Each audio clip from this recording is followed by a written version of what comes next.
আসসালামু আলাইকুম viewers, welcome to my channel. আজকে আমি আপনাদের সাথে শেয়ার করব নতুন একটি রেসিপি, কিভাবে কোকো পাউডার ছাড়াই এত সুন্দর একটি মাড কেক রেসিপি বানানো যায়। অনেক সময় আছে ঘরে কোকো পাউডার থাকে না, আমার মতো অনেকেই আছেন যারা আমার মতো চকলেট লাভার, চকলেট কেক খেতে অনেক বেশি পছন্দ করে, কিন্তু কোকো পাউডার না থাকার কারণে চকলেট কেক বানানো হয়ে ওঠে না। তাই আমি আজকে তাদের জন্য খুব সহজেই দেখাবো কিভাবে কোকো পাউডার ছাড়াই ঘরে বসে বানিয়ে নেওয়া যায় এরকম মজাদার চকলেট কেক। আর আমরা জানি যে কেক বানানোর সময় অবশ্যই বেকিং পাউডার লাগবে, তবে আপনারা চাইলে বেকিং পাউডার ছাড়াও কিন্তু কেক বানাতে পারেন। এখন যে ইনো পাওয়া যায়, ইনো দিয়েও কিন্তু খুব সুন্দর কেক ফুলে যায়। তো বেশি কথা না বাড়িয়ে চলুন রেসিপিতে যাওয়া যাক। এই মাড কেকটি বানানোর জন্য আমি প্রথমে একটি বাটিতে 2টি ডিম ভেঙে নিয়েছি। এবার একটি হ্যান্ড উইক্সের সাহায্যে ডিম দুটিকে ভালোভাবে ফেটিয়ে নেব।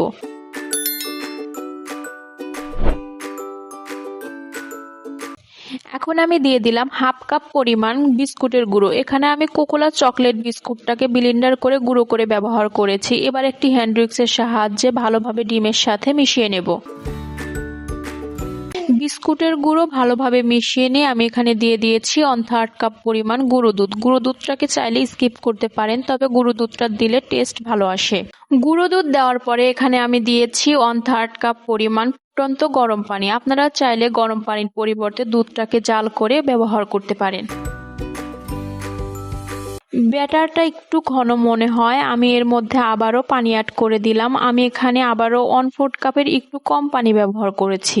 সবকিছু আবারও ভালোভাবে মিশিয়ে নিয়ে এর মধ্যে দিয়ে দিলাম 1/4 কাপ পরিমাণ চিনি এবং সামান্য একটু লবণ আপনারা যারা মিষ্টি খাবার খেতে পছন্দ করেন না তারা চাইলে নাও দিতে পারেন, তবে আমার কাছে মনে হয় মিষ্টি খাবারের মধ্যে একটু লবণ ব্যবহার করলে ভালো লাগে। চিনি এবং লবণ দেওয়ার পরে আমি এখানে 1 টেবিল চামচ পরিমাণ তেল ব্যবহার করেছি। যেহেতু বিস্কিট বানানোর সময় কিন্তু তেল দিয়ে থাকে, এর জন্য খুব বেশি তেল দেওয়ার প্রয়োজন নেই। আমি এখানে সামান্য একটু তেল ব্যবহার করেছি।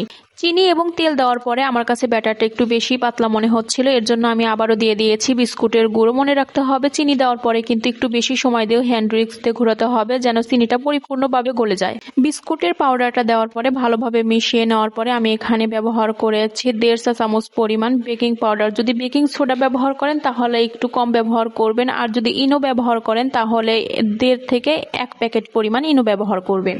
কেকের ব্যাটার ভালোভাবে গুলিয়ে নিয়ে এবার আমি একটি বাটি নিয়ে নিয়েছি কেকটাকে বেক করার জন্য। এবার এই বাটির মধ্যে কেকের পুরো ব্যাটারটাকে ঢেলে দিয়ে কেকটাকে বেক করে নেব।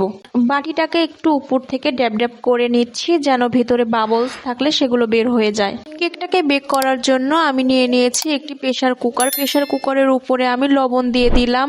এবার লবণের উপরে একটি স্ট্যান্ড বসিয়ে কেকটাকে বেক করে নেব।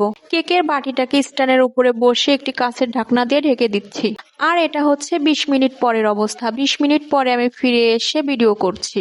আমি আবারও 10 মিনিট পরে ফিরে আসবো। আর এটা হচ্ছে 10 মিনিট পরের অবস্থা। মোটমাট 30 মিনিট পরে কেকটা আমার এতটুকু ফুলেছে। কেকটাকে স্ট্যান্ডে বসানোর ঠিক 40 মিনিট পরের অবস্থা। কেকটা কিন্তু পরিপূর্ণ হয়ে গিয়েছে। এবার আমি ঢাকনাটা তুলে নিয়ে একটি টুথপিকের সাহায্যে দেখে নিচ্ছি কেকটা পরিপূর্ণ হয়েছে কিনা। টুথপিকের সাথে কিন্তু একটু কেক লেগে নেই, তার মানে কেকটা পরিপূর্ণ হয়ে গিয়েছে। কেকটাকে আমি এবার একটি প্লেটে আনমোল্ড করে নিচ্ছি। কেকের উপরে যে পেপারগুলো রয়েছে সেগুলোকে এবার আমি ছাড়িয়ে নেব।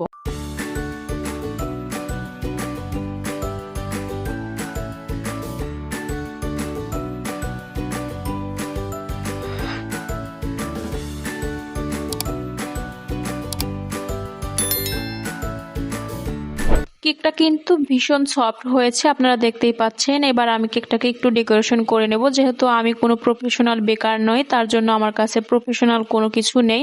আমি ছোট একটি চাকুর সাহায্যে কেকটাকে দুভাগ করে নিয়ে এর মধ্যে চকলেট গানাশ দিয়ে কেকটাকে ডেকোরেশন করে নেব।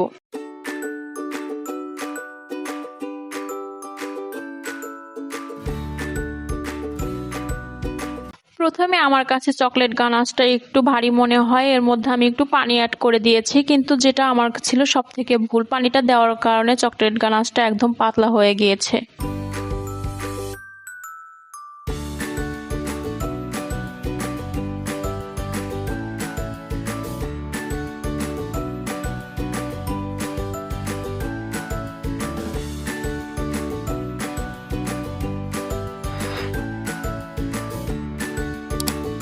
চকলেট গানাশ দেওয়ার পরে আমি উপর দিয়ে চকো চকো ছুটিয়ে দিয়েছিলাম। যেহেতু আমার কাছে কোনো ক্রিম নেই সেজন্য আমি চকো চকো দিয়ে কেকটাকে ডেকোরেশন করেছি।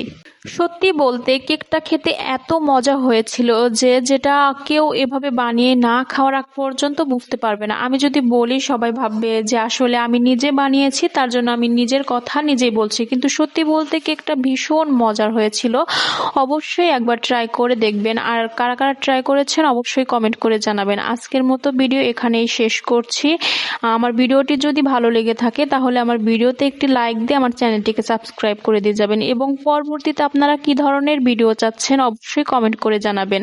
আজকের মতো এখানেই শেষ করছি। সকলে ভালো থাকবেন, সুস্থ থাকবেন। আসসালামু আলাইকুম।